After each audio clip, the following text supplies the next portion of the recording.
Okay,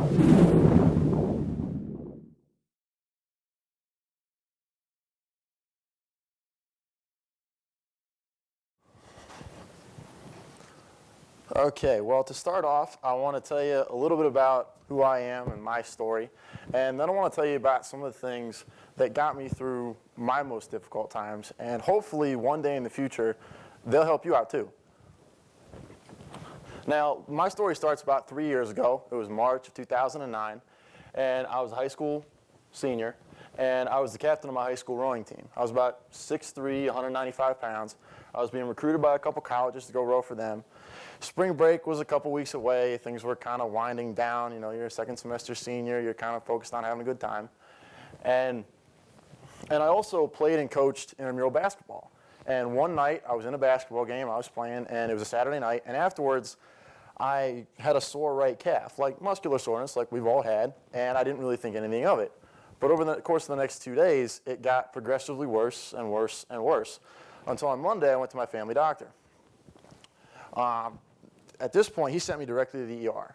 My right leg was swollen. He didn't know what was going on. And so he sent me down to Riverside Hospital, just down the street, to the emergency room.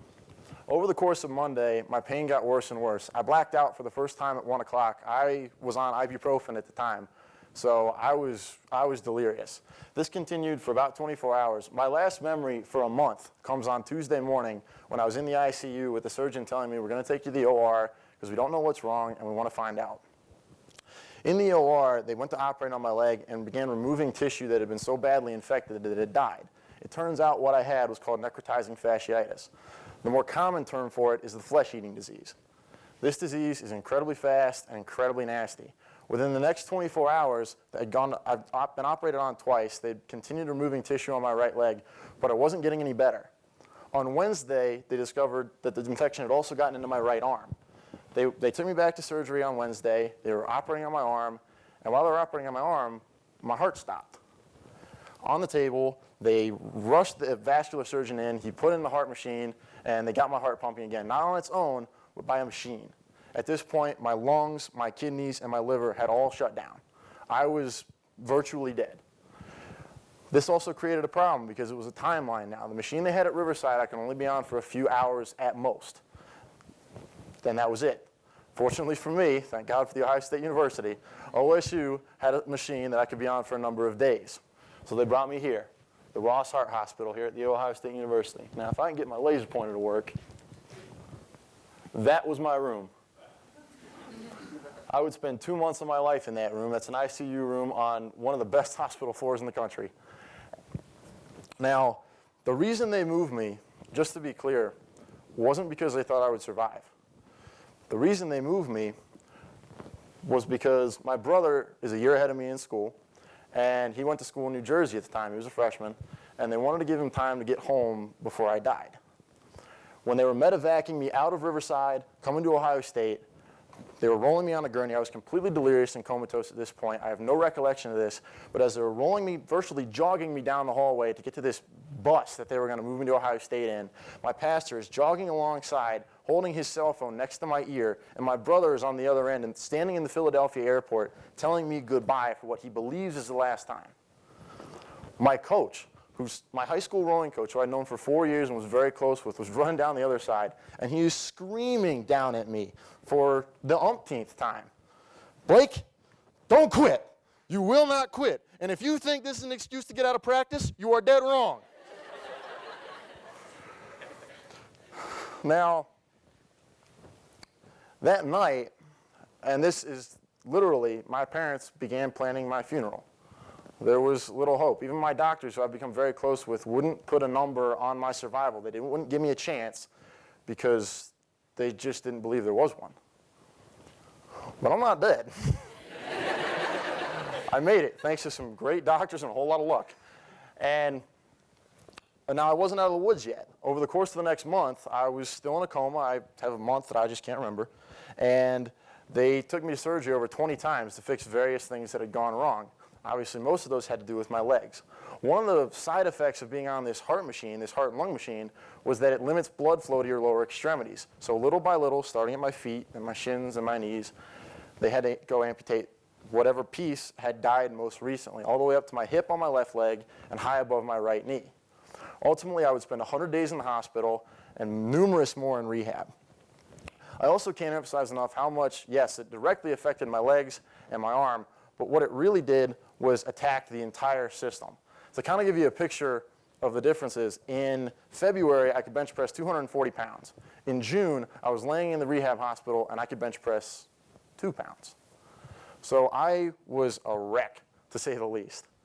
But I've gotten a lot better.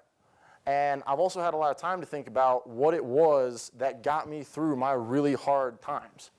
And in that, I think I've discovered a couple things that hopefully can help you down the line. And the first, now, before I get into them, let me just say that faith, family, and community were instrumental in helping me get through my difficult experiences. Instrumental, I can't say enough about them. But I also think we all kind of grasp how those things can play a huge role in all of our lives. So I'm not going to talk about them today. The first thing I want to talk about is how making good, loyal friendships with the right people will get you through just about anything. I want to share a couple stories to tell you about my friends and how lucky I am to have them. My first friend I'm going to tell you about is Matt. Matt grew up down the street from my brother and I. When we were kids, we lived in Connecticut, and Matt was in my brother's class, and the three of us spent more time together as kids than we did with anyone else on the planet.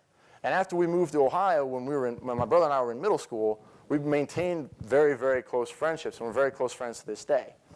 Matt was a freshman in Harvard at the time, in March of 2009. My brother called him and said, "Matt, Blake's in trouble." After you explain what that meant, I am told that Matt was walking across campus, went up to his dorm room, threw some clothes in a bag, grabbed his suit off the rack, and went to the airport and jumped on a plane for Columbus, Ohio. Now, obviously, I was out for this, but I am told my parents did not know that Matt was coming. When he got off the elevator in that building, you could have knocked my mom out with a feather. He also was quick on his feet enough to make up a good excuse when my grandma asked him, "Matt, why'd you bring a suit?" Because she didn't want to tell her he was coming to a funeral. I had two other friends, and remember spring break was about a week away, that had bought and paid for trips to Mexico, and they didn't go. They completely stayed home. My last two friends I want to talk about that I'm going to come back to later are Stephen and Colin. Those names are important because they're juniors here at Ohio State. We're in the same class, and they also are two of my best friends.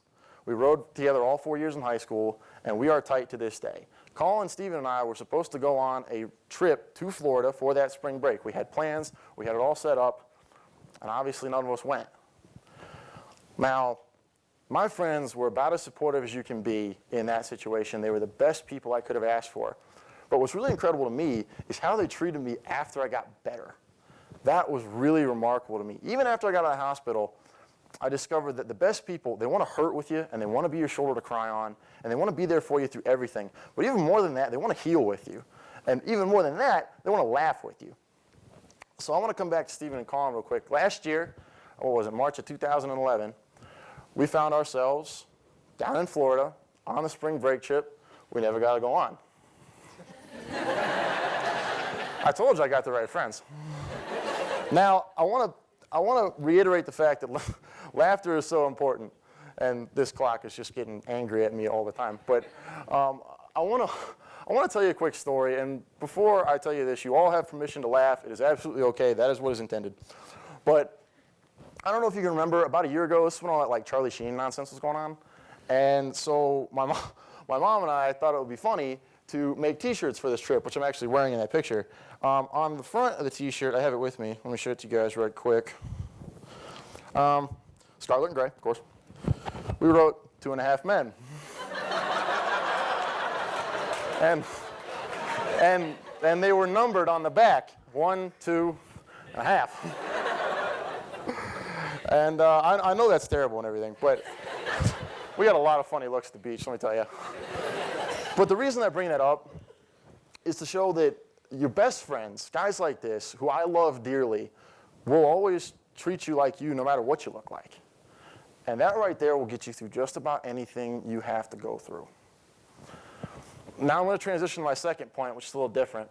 And in thinking about what got me through my painful times, and there were a lot of them, I realized that as a kid and in high school, I was really blessed to play a lot of sports.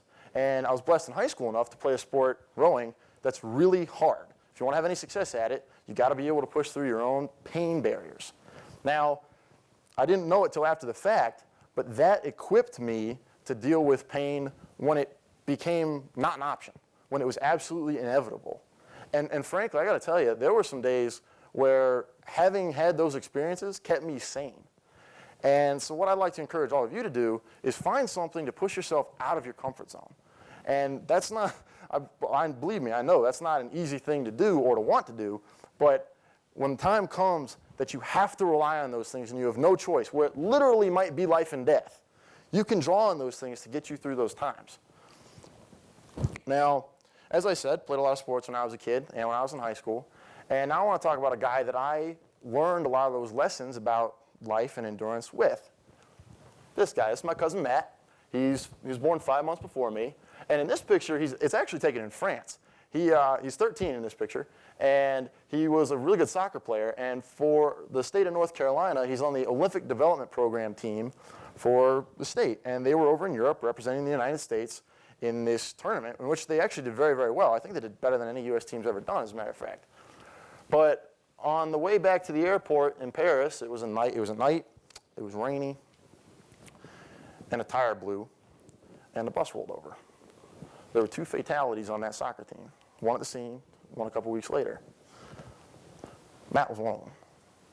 Matt died about 5 minutes after this crash, April 18th, 2004, at 13 years old. This makes me appreciate how special life is. From 13 to 18, I got opportunities that Matt never got to touch. From 18 till now, and from now until the rest of my life, I will have chances that Matt will never get to see or experience. And I believe it's my job to jump on those for all they're worth, legs or not. It is my job to take full advantage of everything I've got going for me.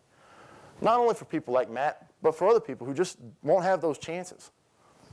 Now, the way I see it, I could look at my life in one of 2 ways. I can either say, yeah, I lost my legs, I went through this horrible ordeal, and my life is wrecked. Or I can say, I shouldn't be here, and I'm lucky just to be alive. And after that, it's all good. Believe me.